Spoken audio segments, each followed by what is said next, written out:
Hello po mga kaahon. Our topic for this video is about online lending harassment. Alam natin lahat kung anong ginagawa ng mga online loan agents. Tetext sila ng mga kung ano-ano, ng mga kung ano-anong pananakot. Katulad na lang nito. Ayan, dahil ayaw mo magbayad ng obligasyon mo, relatives and Facebook friends mo na lang i-message namin. Na grabe, totoong ginagawa nila to. Totoong mini-message nila at totoong yon ang ginugulo nila. Kaya nakakalungkot lang isipin na grabe ang kasamaan ng paniningil nila, ang form of pagkolekta nila ng mga utang. O may isa kang mandarambong, alam mo sa sarili mo na may kailangan kang bayaran. Pero sige, ignore ka pa sa mga text. Ayan, ang ginagawa nila sa atin dito ay actually brainwashing. Bine-brainwash nila tayo, tinatakot nila tayo para lang makasingil sila. Kinakreate nila ang malaking takot dahil sa kahihiyan. Dahil nga takot tayo sa kahihiyan, dahil malalaman ng mga kamag-anak natin at mga kaibigan natin na umutang tayo. So yun ang isisiksik nila sa isip natin, sa utak natin. Para nga naman tayo, grabe may stress, matatakot, at hindi na malaman kung anong gagawin. So ang mangyayari, kakapit na lang ulit tayo sa patalim. Uutang na naman tayo na hindi dapat.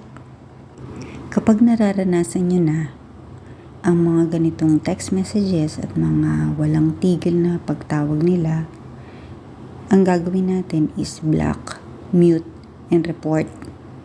This is an advice from PNP mismo. So, tinutulungan tayo ng Philippine National Police natin.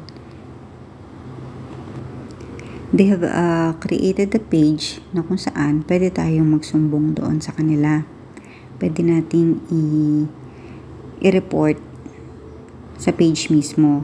And meron din dong mga numbers, email, ayan, para malaman natin yung step by step na gagawin natin. Pero ano ba yung considered na harassment by debt collectors? It is harassment when debt collectors place repetitious phone calls. O diba kung tumawag sila mga hindi lang 10 beses, grabe. As in, mga 20 times, 30 times, as in, hindi ka talaga papahingahin. So, after that, na ma-experience nga natin yan, you may file a report with the NBI Cybercrime Division or yung sinabi ko kanina, the PNP's Anti-Cybercrime Group. May Facebook page sila or sa National Privacy Commission or the SEC.